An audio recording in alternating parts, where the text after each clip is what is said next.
I'm Dr. Leslie, welcome back to my kitchen. Today, we're gonna make international Mee Hoon Kueh. Why do I say international? Well, because when you look at this bowl of Mee Hoon Kueh, right, the ingredients actually come from more than 7 different countries. I've got flour coming from Italy, I've got pork coming from 3 different sources including Spain, the US, Indonesia. I've got vegetables coming from Malaysia, and then we've got shallots coming from Philippines, Ikan Bilis from Indonesia. So many different countries, even the eggs are from Poland. In recent years, have you noticed there are more brands on your supermarket shelves? Yes, we have foods coming from many different countries. It's all about Singapore's strategy for food security. So aside from the fact that we are trying to grow 30% of our food by 2030, the other strategy is to make sure that our food comes from diversified sources. That's why you have eggs from Poland. We are using Poland eggs. You know there are eggs coming from Ukraine. In fact, we import our food from over 170 countries and regions. But so much about food security, let's make Mee Hoon Kueh. Okay, we're gonna start with flour. Now, your grandma, when they make Mee Hoon Kueh, right, would have used flour, probably just locally sourced flour. Today's flour is from Italy because we're making some sort of pasta, right? So I thought, okay, I'm gonna use Italian flour. Now, just because it comes from Italy doesn't necessarily make it more expensive. I was very surprised that this packet of Italian flour actually costs almost the same as the local flour. So check it out the next time you're in the supermarket. Anyway, we're using double O flour, which is perfect for making pasta. We got 300 grams of flour here. First thing is to make the Mee Hoon Kueh itself, right? I always think about Mee Hoon Kueh and I think, okay, this is a grandmother's recipe. It's probably, she's got nothing much at home except a bit of flour, no rice that day. So you thought, okay, flour, put a bit of salt. All right, just mix the salt into the flour. Then add a bit of oil. This is about 1 tablespoon of oil. And then some water. Now 300 grams of flour, 150 ml water, so about 50%. We start with 50% first and then we see how it goes, right? So I think grandma must have thought, okay lah, just put some flour, some water together and then, don't even bother to make it into noodles, So it's quite easy because once the flour all comes together, you have no more of the powdery flour, then you're basically ready. So a bit more water. 50% usually should be alright. Okay, I think that's about right. Just gonna wrap it with a bit of cling wrap. Just put this aside for at least 20 minutes. It will hydrate and then later on we'll knead it. It'll become a nice smooth Mee Hoon Kueh pasta. This minced pork is from the USA. These pigs have been grown naturally. So they've been fed corn and barley and all the natural ingredients, no artificial feeds, and antibiotic free and hormone free. It takes 7 months to grow this pig, right, instead of the 4 months. So a little bit more expensive, but the flavor of the pork is very good. So this is minced pork. Now I'm going to do something to the pork which you might go, ooh, what's he doing? Alright, I'm going to add water to it. Okay, I'm going to add some corn flour to it. This is about 2 tablespoons of corn flour. And then I'm going to start massaging the pork. Okay, so effectively what I'm doing is washing the minced pork. What? You mean you can wash minced pork? Yes. You know how when you put minced pork into boiling water, you get a lot of that precipitate? You know what that is? That's all the myoglobin, all that red color liquid that comes out from the meat, right? Now, that stuff sometimes gives the pork a little bit of a flavor, which I don't really like. So when I wash the pork like this, basically, I am just removing all that red color stuff, right? And the soup will come out much sweeter and cleaner. So actually this is a technique I borrowed from those people who make siu mai, So can you see all that stuff that comes out, all that pink color stuff? That would have been in the soup. For the seasoning, we're just going to put in some oyster sauce. This is quite a bit of oyster sauce, but don't worry because this is all going to go into the soup and it will flavor the soup. So I got some sesame oil and some pepper. We'll add in a little bit more water, don't worry. So there you go. So it's something like this, very watery. So when you throw this into the soup later on, you can just disperse it. Okay, so aside from the pork, we're gonna flavor the soup with Ikan Bilis. Now, usually people will just throw Ikan Bilis in the soup, but I don't like to do that. What I like to do is, this is already fried. Okay, this is Ikan Bilis from Indonesia. Now, Ikan Bilis come from a few different sources. There's some coming from, I think Vietnam, we have from Vietnam, from Malaysia definitely, and all these different places all around the region. I'm just going to grind up all this Ikan Bilis so that it becomes a powder.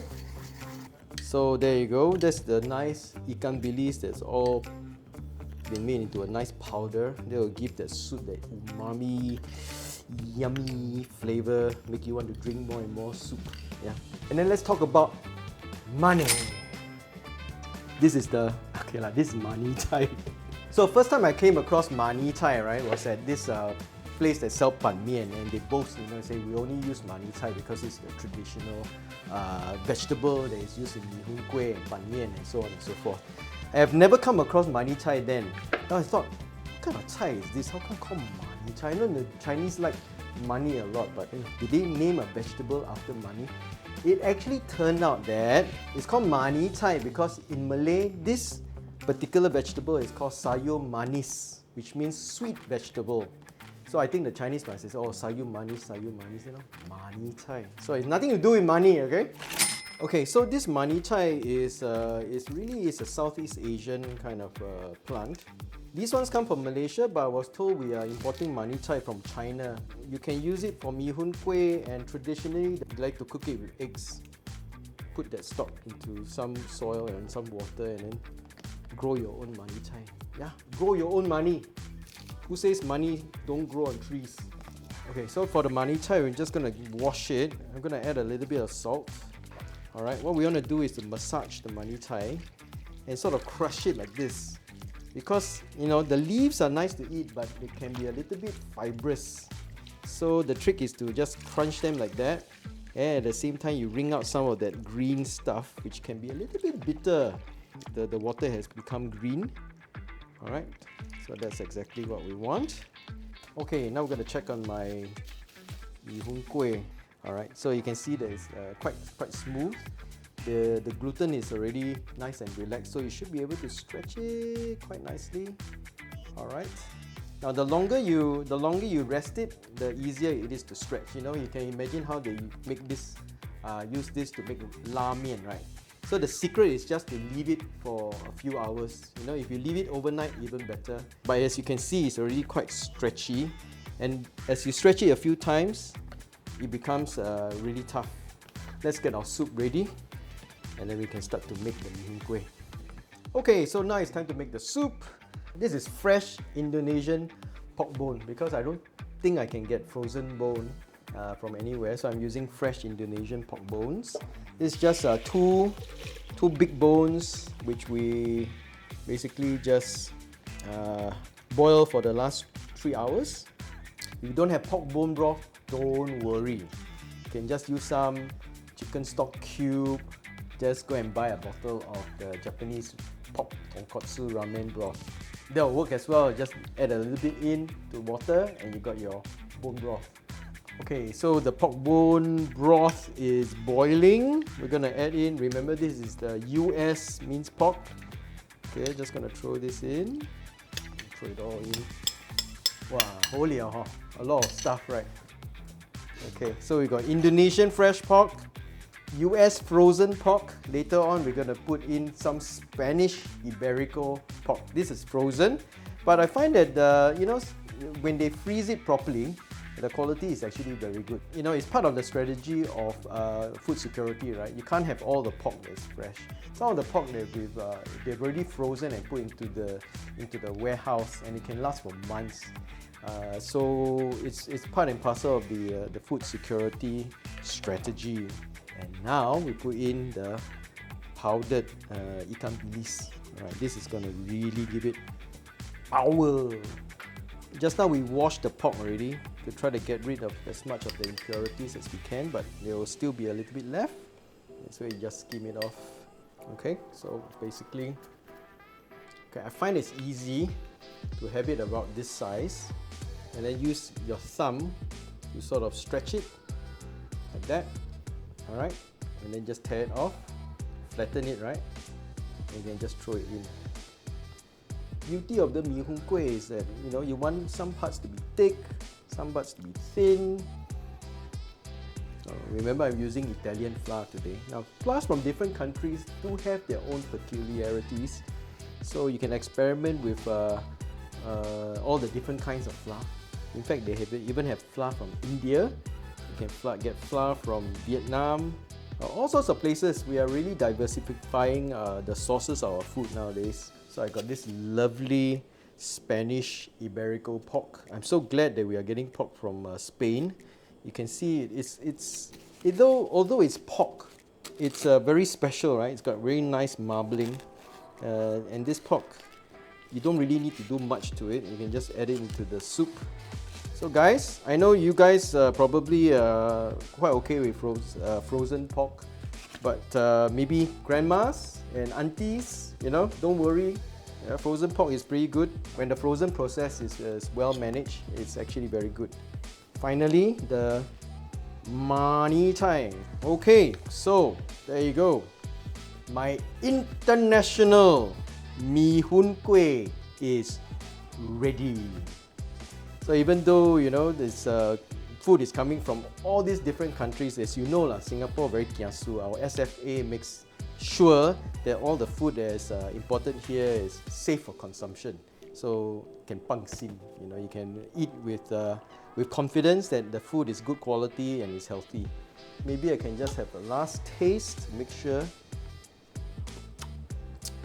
Ooh.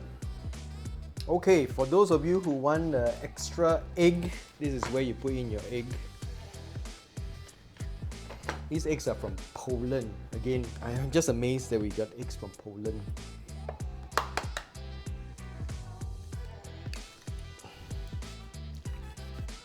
So we got a nice Mee Hoon Kueh, we got some pork, and of course we're gonna top it with some shallots.